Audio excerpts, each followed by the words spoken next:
নমস্কার বন্ধুরা, পিএম কিষাণদের কৃষকদের টাকা কবে দিবে, 19তম যে কৃষক টাকা পাবে সেই কিস্তির টাকা কবে পাবে 19তম, তো সেই বিষয়ে কিন্তু আজকে এই ভিডিওতে জানতে পারবেন। তাই প্রথম থেকে শেষ পর্যন্ত ভিডিওটি স্কিপ না করে গুরুত্ব সহকারে শেষ পর্যন্ত ভিডিওটি দেখতে থাকুন। আমাদের চ্যানেলে প্রথম ভিজিট করে থাকলে চ্যানেলটিকে সাবস্ক্রাইব করে পাশে থাকুন। তো দেখুন বন্ধুরা, কেন্দ্রীয় সরকার কৃষকদের বছরে 6,000 টাকা আর্থিক সাহায্য করে থাকেন, যার 2025 সালের প্রথম কিস্তি 2,000 টাকা কবে ঢুকবে কৃষকদের ব্যাংক অ্যাকাউন্টে, এই নিয়ে আপনার চিন্তায় রয়েছে।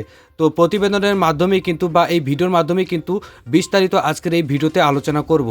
আরও বিষয় আপনাদের মাথায় যে পিএম কিষাণ প্রকল্পের মাধ্যমে টাকা কি এবার দ্বিগুণ দেবে, কোন কৃষকরা টাকা পাবেন বা কবে টাকা পাবেন।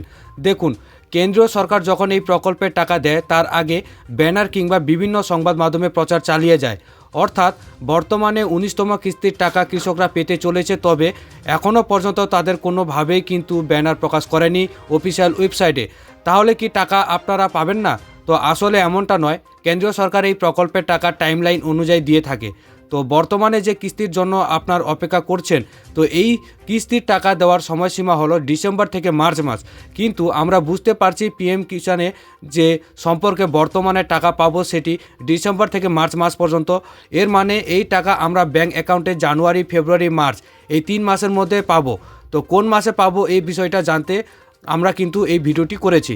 তো দেখুন, এই কিস্তির টাকা বিগত বছর গণিতে আপনাদের টাকা ব্যাংক অ্যাকাউন্টে এসেছে ফেব্রুয়ারি মাসের কোনো দিন, ডিসেম্বর থেকে মার্চ মাসের কিস্তি জানুয়ারি মাসে দেওয়া হয় না।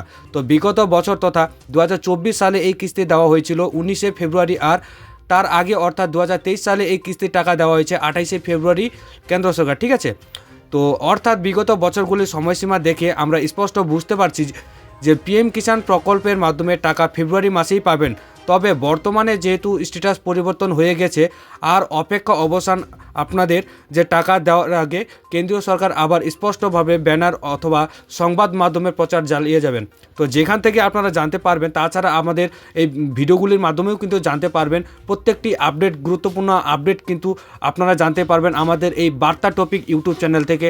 আপনারা যদি আমাদের ইউটিউব চ্যানেলটিকে সাবস্ক্রাইব করে না রাখেন, তাহলে আপনারা এখনই আমাদের চ্যানেলটিকে সাবস্ক্রাইব করে রাখুন, বেল বটনটিকে অল করে রাখুন, যাতে পরবর্তীকালে নতুন কোনো যদি ভিডিও ইনফরমেশান আপলোড করে দিয়ে থাকি, তাহলে আপনারা অতি সহজে কিন্তু এই নোটিফিকেশানগুলি কিন্তু পেয়ে যাবেন, বা যে গুরুত্বপূর্ণ ইনফরমেশানগুলি রয়েছে সেগুলি কিন্তু আপনারা পেয়ে যাবেন ভিডিওর মাধ্যমে, ঠিক আছে।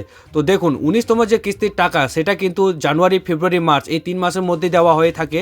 তো সম্ভবত এই জানুয়ারি মাস কিন্তু শেষের দিকে প্রায়, তো সম্ভবত যেটা জানা যাচ্ছে খবর সূত্রে মারফত, যে ফেব্রুয়ারি মাসের মধ্যেই কিন্তু এই টাকা দিতে পারে। তো কারণ কেন্দ্রীয় সরকারের যে প্রধানমন্ত্রী রয়েছে আমাদের নরেন্দ্র মোদী, তার কিন্তু ভাগলপুরে, বিহারে কিন্তু একটি সভা রয়েছে, এবং সেই সভা থেকেই কিন্তু লাইভ বটম কিন্তু এই প্রেস করে এই টাকা কিন্তু রিলিজ করতে পারে, এমনটাই কিন্তু আশঙ্কা করা যাচ্ছে। তো ভাগলপুরে এই জনসভায় থেকে কিন্তু টাকা দেওয়ার সম্ভাবনা রয়েছে যতটুকু আমরা বুঝতে পারছি। তো ফেব্রুয়ারি মাসেই হয়তো এই টাকা পেতে পারেন প্রত্যেক কৃষক যারা রয়েছেন, যোগ্য উপভোক্তা রয়েছেন যারা, তারা কিন্তু প্রত্যেকজনে এই টাকা পাবেন, যারা যারা যোগ্য উপভোক্তা রয়েছেন, এবং আপনাদের যাদের এই বেনিফিশিয়ারি লিস্টের নাম রয়েছে। তো বেনিফিশিয়ারি লিস্টের নাম কিভাবে চেক করবেন এই বিষয়ে কিন্তু আমরা এর আগেও আমাদের ইউটিউব চ্যানেলে ভিডিও বানিয়ে দিয়েছি, যে পিএম কিষাণ সম্মান নিধি যে অফিসিয়াল ওয়েবসাইট রয়েছে গভর্নমেন্ট অফ সেন্ট্রালের, তো সেই সেন্ট্রাল গভর্নমেন্টের যে অফিসিয়াল ওয়েবসাইট, সেখান থেকেও কিন্তু আপনারা দেখতে পারবেন যে বেনিফিশিয়ারি লিস্টে আপনাদের নাম রয়েছে কিনা। তো এই ছিল গুরুত্বপূর্ণ আপডেট। যদি ভিডিওটি ভালো লাগে অবশ্যই একটি লাইক করবেন, কমেন্টে আপনাদের মতামত জানাবেন। আমাদের চ্যানেলে প্রথম ভিজিট করে থাকলে চ্যানেলটিকে সাবস্ক্রাইব করে পাশে থাকবেন। তো ভালো থাকবেন, সুস্থ থাকবেন, দেখা হবে আবার পরবর্তী ভিডিও নিয়ে।